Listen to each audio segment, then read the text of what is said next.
मित्रों नमस्कार। मित्रों, आज एक बार पुनः काशी एक रहस्य की इस श्रृंखला में मैं आप लोगों के साथ काशी के उत्तराधिकार पर चर्चा करूंगा, जिस पर प्रकाश डालने के लिए हमारे साथ उपस्थित हैं प्रोफेसर ब्रज किशोर स्वाई गुरुजी। गुरुदेव प्रणाम। गुरुदेव, आप हमारे दर्शकों को बताइएगा, विशेष रूप से काशी में उत्तराधिकार का धर्मशास्त्रीय और कानूनी आधार क्या है? काशी के उत्तराधिकार के बारे में चर्चा करने से पहले जी हमको इसका मूल जानना चाहिए। जी धर्मशास्त्र में उत्तराधिकार का प्रसंग जी सर्वप्रथमतया मनुस्मृति में दिया गया है, जी किंतु मनुस्मृति को अनुसरण करके जी ऋषि याज्ञवल्क्य ने जब धर्मशास्त्र लिखा, तब धर्मशास्त्र में एक विधिबद्ध रूप से उत्तराधिकार का प्रसंग आया। जी इस विषय के ऊपर 10वीं सदी में महाराष्ट्र के विद्वान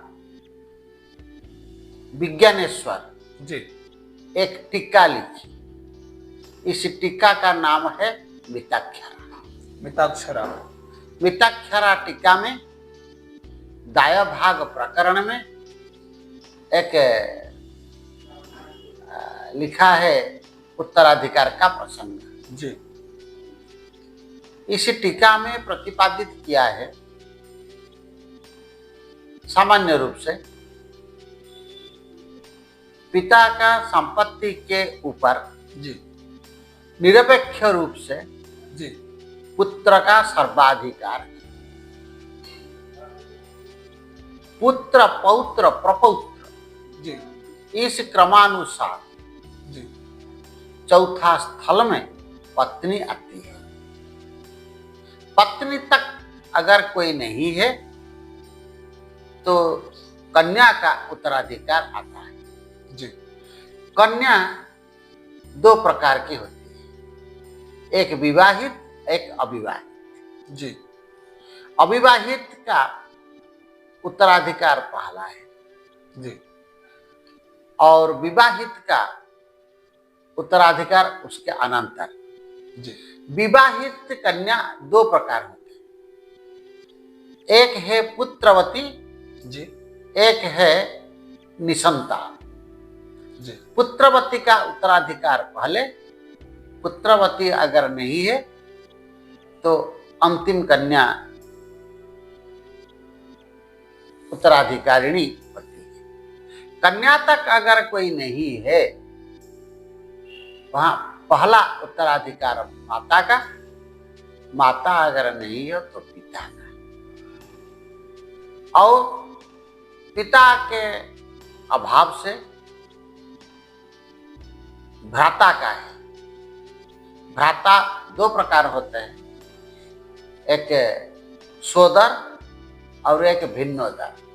जी सोदर का एक पिता माता का जो संतान है उसको सोदर कहते हैं, और पिता का दूसरी पत्नी का संतान भिन्नोदर होते हैं। पहले सोदर का उत्तराधिकार, बाद में भिन्नोदर का। उस तक अगर कोई नहीं है तो वो भ्रातुष्पुत्र का उत्तराधिकार है। भ्रातुष्पुत्र अगर नहीं है तो इसका उत्तराधिकार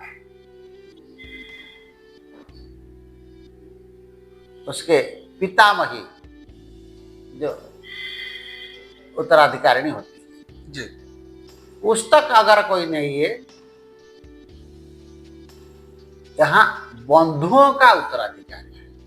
बंधु हिंदू उत्तराधिकार में एक अत्यंत पारिभाषिक विषय। बंधु तीन प्रकार होते हैं, आत्मबंधु, पितृबंधु और मातृबंधु। अगर आत्मबंधु नहीं है तो पितृबंधु और पितृबंधु नहीं है तो मातृबंधु उत्तराधिकारी होते हैं। जी जो आत्मबंधु हैं ये 3 प्रकार, उनको कहते हैं आत्म बुआ का पुत्र, आत्म मामा का पुत्र और आत्म मौसी का पुत्र। जी ये तीनों को आत्मबंधु कहते हैं, वो उत्तराधिकारी होते हैं क्रमानुसार। जी आत्मबंधु अगर नहीं है तो पितृबंधु उत्तराधिकारी होते हैं। पितृबंधु भी 3 प्रकार है ऐसे, पिता के बुआ का पुत्र, पिता के मामा का पुत्र और पिता के मौसी का पुत्र। जी ये अगर नहीं है तो माता का बंधु उत्तराधिकारी होते हैं। वो भी है माता का बुआ का पुत्र, माता का मामा का पुत्र और माता का मौसी का पुत्र। इस तक उत्तराधिकार हमारा हिंदू व्यवस्था के भीतर है, लेकिन इसी में विज्ञानेश्वर की जो व्याख्या है, जी इस व्याख्या के अनुसार कन्या का कन्या तक अगर कोई नहीं है तो पहले माता और बाद में पिता का उत्तराधिकार होता है। लेकिन इसमें एक विवाद शुरू हुआ 11 सदी में। 11 सदी जी 10वीं सदी में विज्ञानेश्वर ने इसका व्याख्यान ऐसा किया। 11 सदी में बंगाल में जिमूत वाहन के नाम से एक प्रचंड विद्वान विज्ञानेश्वर के मत को खंडन किया। जी उत्तराधिकार प्रसंग में उन्होंने बताया कन्या तक अगर कोई नहीं है तो पहले पिता को उत्तराधिकार मिलेगा, पिता अगर नहीं है तो माता को मिलेगा। यहां जो 2 प्रकार मत आया, जी एक है विज्ञानेश्वर का मत जिसमें माता का उत्तराधिकार पहले, बाद में माता का अभाव से पिता का, और इसी को खंडन करके जिमुत वाहन ने बताया पहले पिता का अभाव से माता का। जी ये जो 2 प्रकार विवाद हुआ, इसी में सारा देश विज्ञानेश्वर को समर्थन किया। जी केवल बंगाल और उत्तर पूर्व अंश ये बंगाल के साथ रहे, वो विज्ञानेश्वर को खंडन करके जिमुत वाहन को समर्थन किया। जब सारा देश विज्ञानेश्वर को समर्थन किया, इसमें भी 5 संप्रदाय हो गए। 5 संप्रदाय। जी इसी में एक बॉम्बे संप्रदाय, एक दक्षिण संप्रदाय, एक उत्कल संप्रदाय, एक मिथिला संप्रदाय और एक काशी या वाराणसी संप्रदाय। जी ये 5 में जो उत्कल संप्रदाय, इसका ज्यादा सामंजस्य वाराणसी संप्रदाय के साथ है। इसीलिए बाद में उत्कल संप्रदाय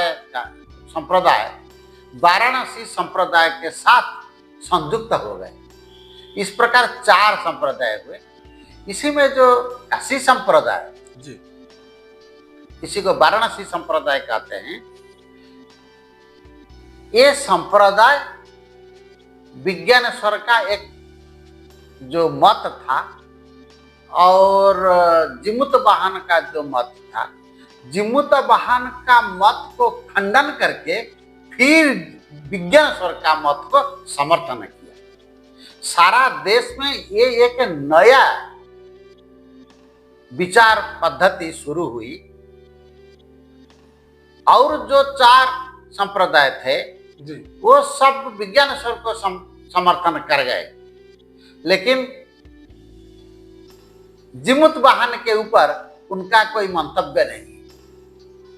काशी का उत्तराधिकार में ये एक नया विषय आया। जी विज्ञानेश्वर को समर्थन देने के लिए काशी पंडितों ने, जी काशी संप्रदाय में जिमुत वाहन का मत को खंडन करना पड़ा।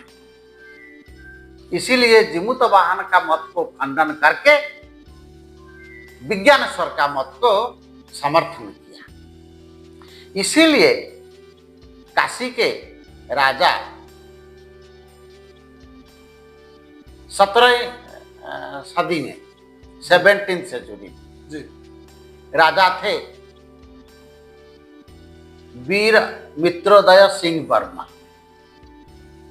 उनके सभा पंडित थे और उस पंडित सभा के अध्यक्ष थे मित्र मिश्र। मित्र मिश्र ने इसीलिए एक ग्रंथ लिखा। जी इस ग्रंथ का नाम है मित्र मिश्र के नाम में, वीर मित्रोदय के नाम में। इस ग्रंथ का नाम है वीर मित्रोदय। जी यह ग्रंथ 22 वॉल्यूम है। 22 वॉल्यूम में एक भाग व्यवहार प्रकाश। व्यवहार प्रकाश में एक अंश है दायभाग अंश। इस दायभाग अंश में उत्तराधिकार का विचार हुआ। इसी में इस ग्रंथ को लेकर मित्र मिश्र ने विज्ञानेश्वर का मत को समर्थन देने के लिए जिमुत वाहन का मत को खंडन किया। ये है सबसे बड़ा चरित्र है, बड़ा प्रतिष्ठा है। और बात में जब उस समय तो धीरे धीरे जो ब्रिटिश शासन आया, ब्रिटिश शासन में वीर मित्रोदय को सबसे गुरुत्व दिया। वीर मित्रोदय ग्रंथ के ऊपर भी और व्याख्यान हुआ, इसका अंग्रेजी अनुवाद हुआ, प्रिवी काउंसिल में भी इसका विचार हुआ। जी इस प्रकार वीर मित्रोदय का इस ग्रंथ का जो विचार आया, इस विचार ये है ग्रंथ इस काशी उत्तराधिकार के विषय में एक मौलिक ग्रंथ। इस ग्रंथ का रचयिता मित्र मिश्र, ग्रंथ का नाम वीर मित्रोदय, वीर मित्रोदय का व्यवहार प्रकाश का जो दायभाग अंश, इसी के ऊपर विचार हुआ है। ये है काशी उत्तराधिकार का सबसे मूल तत्व। गुरुदेव, अगला प्रश्न मेरा रहेगा कि क्या काशी के उत्तराधिकार से जुड़े कुछ विशिष्ट सामाजिक या सांस्कृतिक पहलू हैं जो इसे अन्य स्थानों से अलग बनाते हैं? काशी के उत्तराधिकार के बारे में जब चर्चा होती है जी, उस समय जिमुत वाहन का मत का जो खंडन हुआ जी, इसी को पहले जानना चाहिए।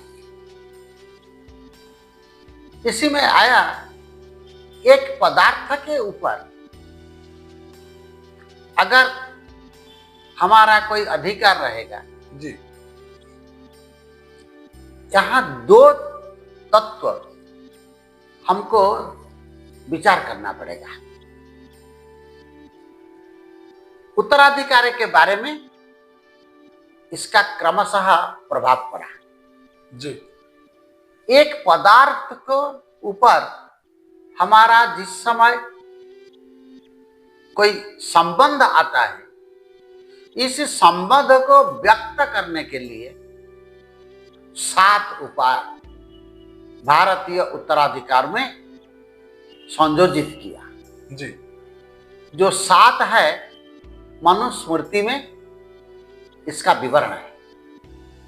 पहला है दाय, उसके बाद लाभ, उसके बाद क्रय, उसके बाद जय, उसके बाद प्रयोग, प्रयोग के बाद कर्मयोग, कर्मयोग के बाद सत प्रतिग्रह, 7 उपायों से एक पदार्थ के ऊपर व्यक्ति का स्वत्व उत्पन्न होता है। स्वत्व एक संबंध है। हम जिस वस्तु को अर्जित करते हैं, अर्जित वस्तु के साथ हमारा एक संबंध आता है। इसी संबंध को कहते हैं स्वत्व। और इस वस्तु को अपना इच्छा अनुसार प्रयोग करने के लिए, विनियोग करने के लिए हमारा स्वामित्व उत्पन्न होता है। इसी स्वामित्व के कारण हमारा एक अधिकार आता है। स्वत्व से संबंध और स्वामित्व से अधिकार। जी। अधिकार के कारण जिस वस्तु के ऊपर हमारा अधिकार है, अधिकार के लिए एक स्वतंत्रता, स्वाधीनता चाहिए, जिसको हम फ्रीडम कहते हैं। इसीलिए यथेच्छ विनियोग के लिए, अपने इच्छानुसार पदार्थों को विनियोग के लिए हमारा एक अधिकार चाहिए। इन दोनों के बीच एक अंतर रहा। स्वत्व को संबंध के रूप में माना और स्वामित्व को अधिकार के रूप में माना। विज्ञानेश्वर ने इस स्वत्व स्वामित्व का मूल तत्व इस प्रकार प्रकाशित किया। और जिमुतवाहन ने इसका खंडन किया। जिमुतवाहन ने स्वत्व स्वामित्व को एक माना, लेकिन काशी संप्रदाय में मित्र मिश्र का जो मत था, यह मत था विज्ञानेश्वर का मत। वो विज्ञानेश्वर को स्वीकार किया और जिमुतवाहन को खंडन किया। इस खंडन करके स्वत्व स्वामित्व के भीतर अंतर दिखाया और स्वत्व से स्वामित्व पृथक, ये काशी संप्रदाय का मत को अत्यंत पुष्कल किया। यह है एक प्रकार। दूसरा है स्वत्व और स्वामित्व जब अलग रहते हैं जी। उस समय एक हमारा यौथ परिवार के ऊपर विचार होता है।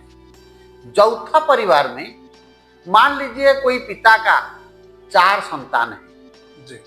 चारों संतानों में से एक संतान रोजगार करने के लिए असमर्थ है। जब जॉइंट फैमिली रहते हैं जी। सभी व्यक्ति अपना बुद्धि, शिक्षा, सामर्थ्य के अनुसार रोजगार करते हैं, लेकिन उन सबका ये अर्जित संपत्ति के ऊपर स्वत्व रहता है। लेकिन इस संपत्ति को अपना इच्छानुसार व्यवहार करने के लिए उन संतानों का कोई अधिकार नहीं है, क्योंकि पिता का जीवित अवस्था में जॉइंट फैमिली में पिता का स्वामित्व है। पिता का इच्छा के अनुसार इसी का विनियोग होता है। इसीलिए प्रत्येक व्यक्ति का अर्जित संपत्ति में, स्वार्जित संपत्ति में स्वत्व रहता है, लेकिन जॉइंट फैमिली के कारण सब संपत्ति फैमिली का संपत्ति हो जाता है और फैमिली का, परिवार का मुख्य होता है पिता। अतः पिता का रहता है स्वातंत्र्य, फ्रीडम। इसलिए पिता का इच्छानुसार इसका विनियोग होता है। यह है नवीनता। इस नवीनता को जो विज्ञानेश्वर ने बताया गया है, इसी को अत्यंत सुदृढ़ भाव से काशी संप्रदाय में प्रतिष्ठापित किया गया। यह है दूसरा। इसी में जिमुतवाहन ने बताया स्वत्व और स्वामित्व, वो दोनों के भीतर कोई अंतर नहीं है। जो स्वत्व है वो स्वामित्व है और जिसका जिस पदार्थ में स्वत्व है उस पदार्थ में भी स्वामित्व है, क्योंकि जो स्वत्व है वही स्वामित्व है। इसीलिए जॉइंट फैमिली के भीतर जो भ्राता असमर्थ था, जिसका कोई रोजगार नहीं था, इसका परिवार को जॉइंट फैमिली के भीतर पोषण करने के लिए विज्ञान स्वर के अनुसार सब व्यवस्था हो सकती है, लेकिन जिमुत वाहन के अनुसार नहीं हो सकती। इसीलिए काशी संप्रदाय में विज्ञान स्वर के अनुसार यौथ परिवार में असमर्थ भ्राता का परिवार को पोषित करने के लिए, पोषण देने के लिए सभी परिवार सदस्यों का एक साधारण दायित्व रहा। इस दायित्व को पिता के माध्यम से रूपायित किया गया। यह है विज्ञान स्वर का मत के अनुसार काशी संप्रदाय का एक तृतीय मत है। चौथा मत है सबसे बड़ा मत है, माता और पिता ये दोनों के भीतर विज्ञान स्वर के अनुसार पिता की अपेक्षा माता के साथ संतानों का संबंध अधिकतर है। इसीलिए माता का उत्तराधिकार पहला आता है, माता अगर नहीं है तो पिता का उत्तराधिकार आता है। जिमुत वाहन ने इसका स्वीकार नहीं किया, जिमुत वाहन ने पिता का स्वीकार किया, क्योंकि याज्ञवल्क्य के वचन में पितृ शब्द का, पितृ प्रातिपदिक का, जिसको हम स्टेम कहते हैं, इसका व्यवहार है। इसीलिए वो पिता को गुरुत्व दिया और पिता के अनंतर माता को दिया। लेकिन काशी संप्रदाय में मित्र मिश्र ने विज्ञान स्वर का मत को समर्थन करके माता का पुत्र के साथ, पुत्र का माता के साथ संबंध को ज्यादा गुरुत्व दिया। इसीलिए उत्तराधिकार में पिता की अपेक्षा माता का गुरुत्व सिद्धांत के रूप में रहा। बाद में जब हमारा उत्तराधिकार विधि प्रणीत हुआ, हमारा देश के ब्रिटिश सरकार ने और भी हमारे स्वाधीन भारत के सरकार ने विज्ञान स्वर का मत को स्वीकार करके और काशी संप्रदाय का मत को समतुलित रूप से ग्रहण करके पहले माता का उत्तराधिकार स्वीकृत हुआ और माता के अनंतर पिता का स्वीकृत हुआ।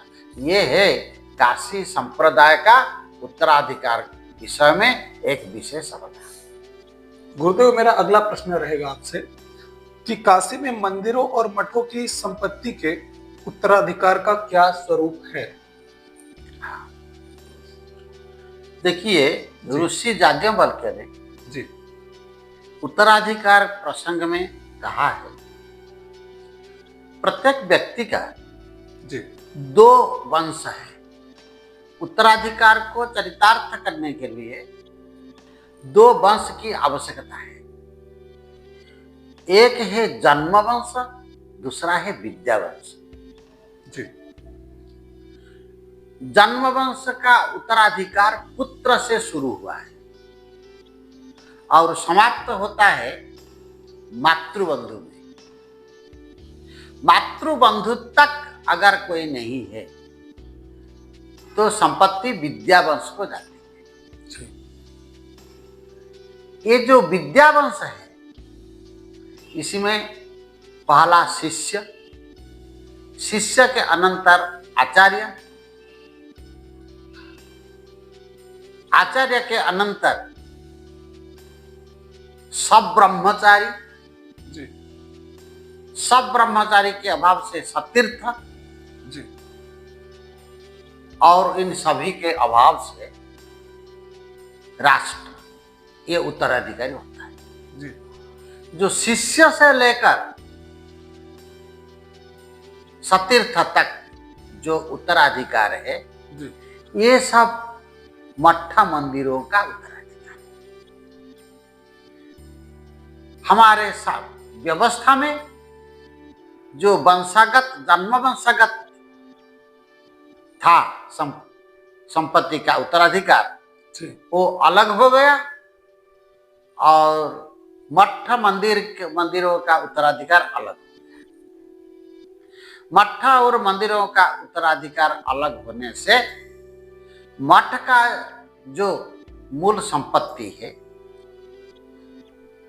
मठ का जो मठाधीश है, मठाधीश के अनंतर उनका शिष्य का उत्तराधिकार था। अगर शिष्य नहीं है, मठाधीश ने कोई शिष्य ग्रहण नहीं किया, तो मठाधीश के गुरु और आचार्य अगर जीवित है, उनका उत्तराधिकार है।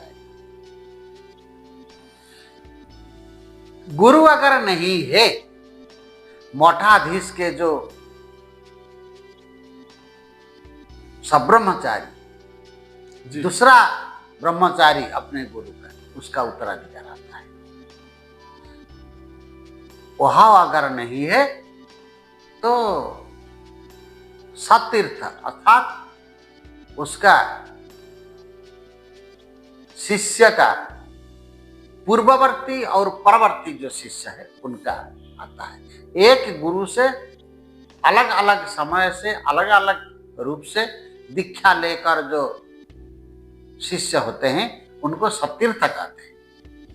इस प्रकार उत्तराधिकार मठ में आता है। मंदिरों के लिए, मंदिर में जो देवता है, वो देवता एक व्यक्ति है। हमारे उत्तराधिकार में देवता को एक व्यक्ति के रूप में स्वीकार किया जाता है। इसीलिए जो संपत्ति मंदिर का है, ये संपत्ति देवता का है, कोई मनुष्य का नहीं। इसीलिए इसका उत्तराधिकार दूसरों लोगों का नहीं हो सकता, क्योंकि देवता तो शिष्य की नियुक्ति नहीं करते जी। देवता तो चिरंतन है। मठ में जो है, उसमें उत्तराधिकार के लिए शिष्य प्रशिष्य की क्रमिकता स्वीकृत होती है, किंतु मंदिरों में तो ऐसा नहीं है। मंदिर में संपत्ति देवता का है, और देवता की जो संपत्ति है वो चिरंतन संपत्ति है। लेकिन देवता का अधिकार को रूपायित करने के लिए देवता का संपत्ति के मार्फतदार कहते हैं, इसके नियुक्ति होती है। ये मार्फतदार जो है, इसका पारिवारिक संपत्ति वो नहीं हो सकता। इसीलिए ये मार्फतदार इसका सुरक्षा देता है, आवश्यकता के अनुसार विनियोग करता है। यह है देवताओं की संपत्ति का उत्तराधिकार, यह है मठ संपत्ति का उत्तराधिकार। इसी को भारतीय परिभाषा में आजकल कहते हैं देवोत्तर संपत्ति। देवोत्तर संपत्ति, इसको एंडाउमेंट प्रॉपर्टी कहते हैं। प्रॉपर्टी ऑफ एंडाउमेंट अंग्रेजी में कहते हैं। इस प्रकार यह है उत्तराधिकार। इसीलिए काशी में जितने मठ है, उनका उत्तराधिकार ऐसा है। जैसे मान लीजिए एक आचार्य का एक शिष्य है जी। मठ के, ये मठाधीश का जो शिष्य है, ये उत्तराधिकार को लेकर मठाधीश के निधन के बाद वह उत्तराधिकारी होता है। अगर कोई नहीं है शिष्य जी तो उस मठाधीश के जो अपना गुरु भाई है, जी उस संप्रदाय के दूसरा गुरु भाई है, उस गुरु भाई का जो शिष्य है, वरिष्ठ शिष्य है, इस शिष्य को यहाँ उत्तराधिकार देकर यहाँ मठाधीश किया जाता है।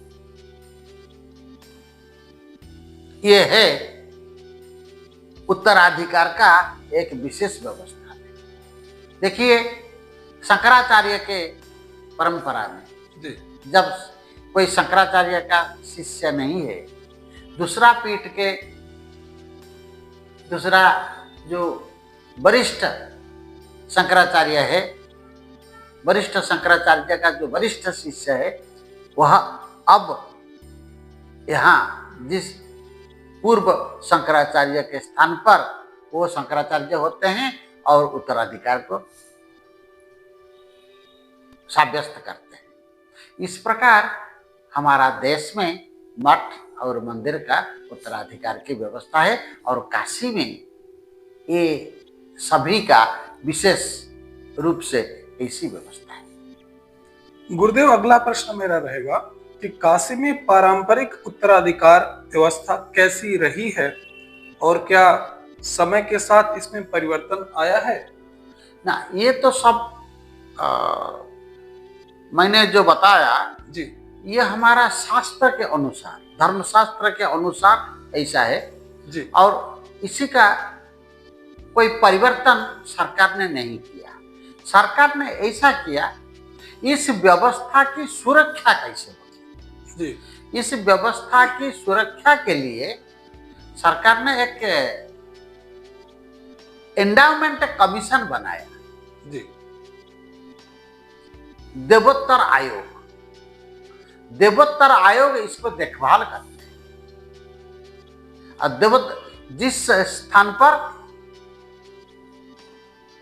मठाधीश के मार्फतदार कोई विधि के अनुसार काम नहीं करते हैं, उस समय वो देवोत्तर आयोग अपना प्रतिनिधि जी को नियुक्त करके इसको सुरक्षा देते हैं।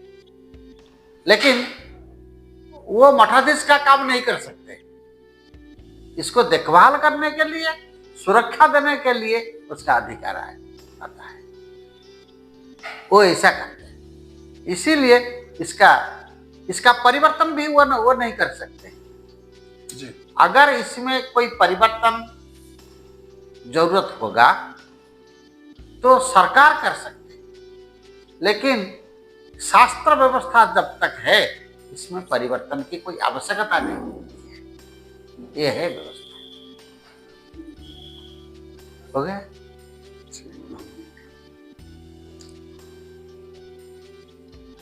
गुरुदेव, अगला प्रश्न रहेगा कि काशी के विद्वान और पंडितों की भूमिका उत्तराधिकार विवादों को हल करने में कैसे होती है? देखिए, अब स्वाधीनता प्राप्ति के अनंतर जी हमारा आधुनिक हिंदू विधि का प्रणयन हुआ है। जी आधुनिक हिंदू विधि में ये देवोत्तर व्यवस्था है और सरकार ने इसी का कोडिफिकेशन किया है। जी कोडिफिकेशन करने के बाद ये सब विधि के रूप में रूपांतरित हो जाते हैं। जी इसीलिए पंडितों का, विद्वानों का यहाँ पृथक मत स्थापन के लिए जी और अवकाश नहीं है, क्योंकि वो वैधानिक हो गया, वो विधि के रूप में रूपायित हो गया।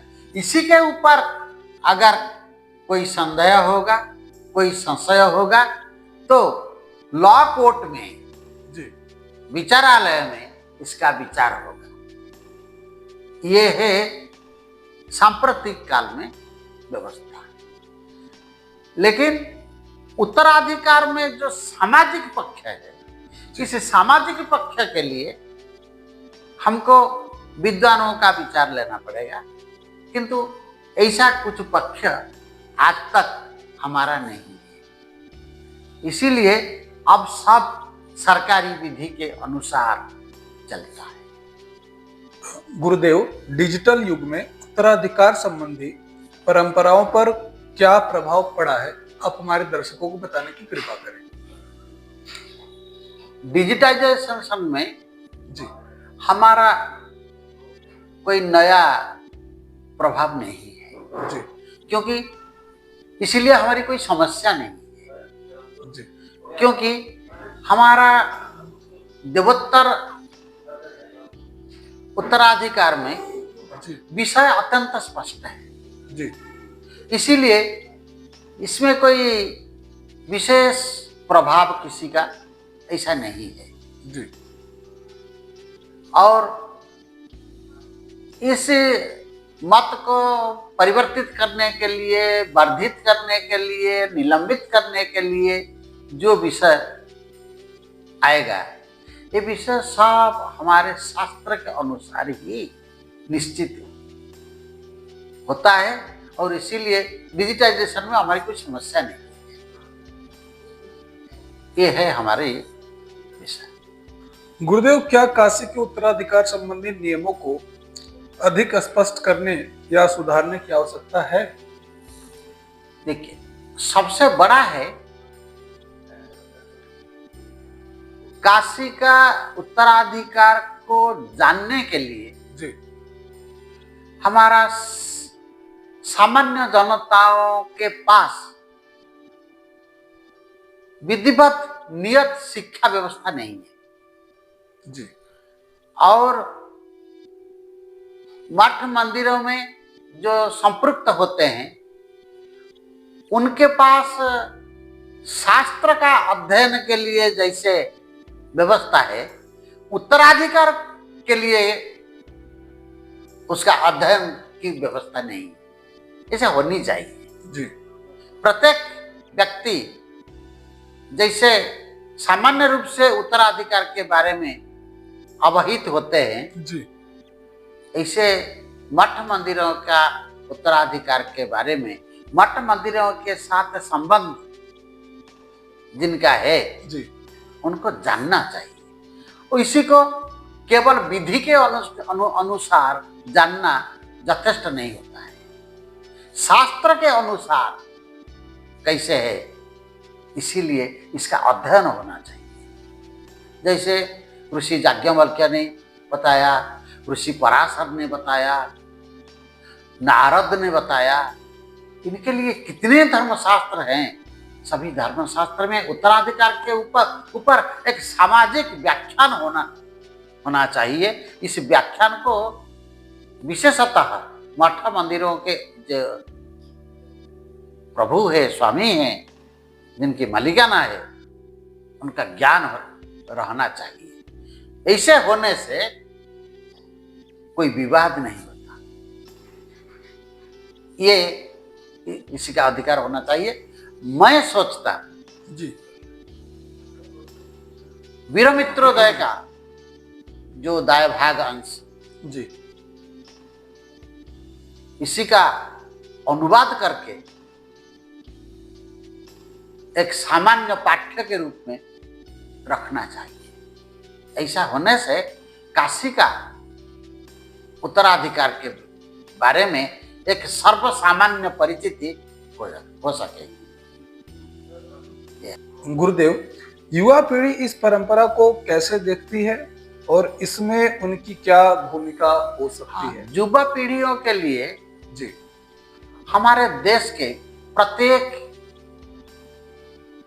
विधि को जानने की आवश्यकता है। जी जो लोग लॉ पढ़ते हैं जी उन लोग कुछ जानते हैं, किंतु सामान्य लोगों का इसके विषय में कुछ धारणा नहीं रहती। जी सामान्य लोगों को इसी के बारे में धारणा लाने के लिए एक सर्वसामान्य पाठ्यक्रम रहना चाहिए।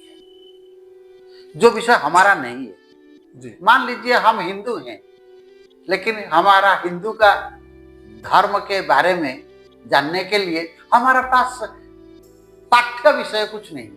जी जैसे दूसरे धर्म के क्रिश्चियन लोगों के लिए, मुसलमान लोगों के लिए उनका पाठ्य व्यवस्था है, लेकिन हमारा नहीं ऐसे कुछ नहीं है। इसका प्रवर्तन होना चाहिए।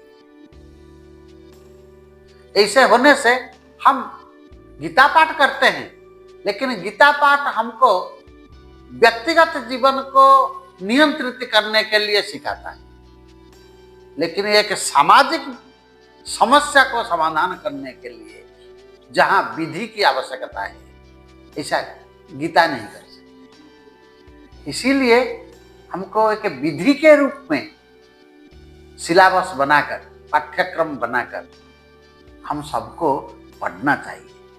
केवल हिंदू के लिए नहीं, हिंदुओं का वो जो विषय है ये भारत का विषय है। भारत में जितने लोग रहते हैं सभी लोग इसको जानना चाहिए। मुसलमान लोग, क्रिश्चियन लोग, यहूदी लोग, सिख लोग, ये भी सब इन व्यवस्था को जानना चाहिए, क्योंकि यह सारा देश के एक बुनियादी को सुरक्षित रखता है, व्यवस्थित करता है। गुरुदेव, आज की युवा पीढ़ी के लिए आपका क्या संदेश रहेगा? युवा पीढ़ी को एक जिज्ञासा रखना चाहिए। हम जानेंगे। अब युवा पीढ़ी के पास जानने के लिए कुछ आग्रह नहीं। जानने के लिए आग्रह जब तक नहीं रहेगा तब तक युवा पीढ़ियों का संबंध नहीं है इस विषय के साथ, और इसी के साथ जीवन जीविका का संबंध है। जीवन जीविका के लिए युवा पीढ़ी अब अत्यंत व्यस्त है। इसीलिए जानने के लिए उनके पास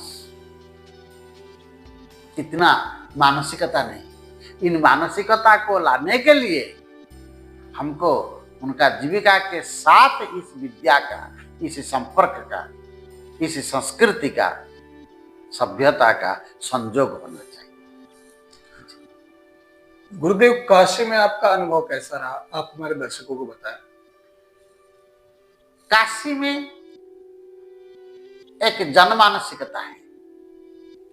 सभी व्यक्ति का परंपरा के लिए और परंपरा को जानने के लिए एक आग्रह है, लेकिन इसकी यौक्तिकता आवश्यकता है। जी युक्ति युक्तता की आवश्यकता है, रीजनेबिलिटी जिसको कहते हैं। जी इसीलिए रीजनेबिलिटी के साथ, यौक्तिकता के साथ, युक्ति युक्तता के साथ काशी में सभी सभ्यता और देश के संस्कृति का केवल धर्म नहीं है, समाज है, संपत्ति है, परंपरा है, कला है, सभी का संयोग काशी के साथ है। इसीलिए काशी में जितने निवासी हैं और प्रभु विश्वनाथ जी है जी गंगा माँ है जी और यहाँ एक सारा देश के संस्कृति एक बिंदु के रूप में यहाँ रहता है।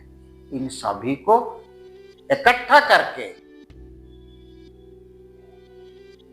काशीवासियों का एक शुद्ध मानसिकता को रखना पड़ता है। इसलिए कहा जाता है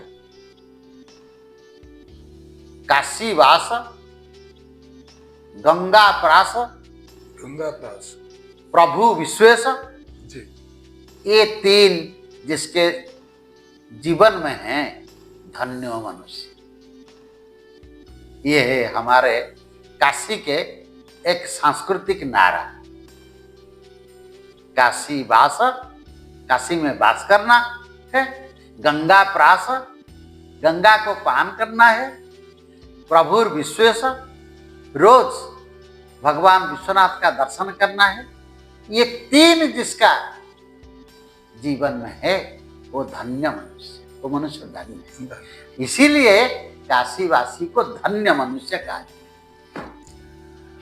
गुरुदेव, आपके पास समय का इतना अभाव रहता है, लेकिन फिर भी मेरे एक बार कहने मात्र से ही आपने अपना सानिध्य प्राप्त करने का जो मुझे शुभ अवसर प्रदान किया है, उसके लिए मैं आपका धन्यवाद करता हूँ। धन्यवाद। इस प्रकार कार्यक्रम का अग्रसरण होना चाहिए। धन्यवाद।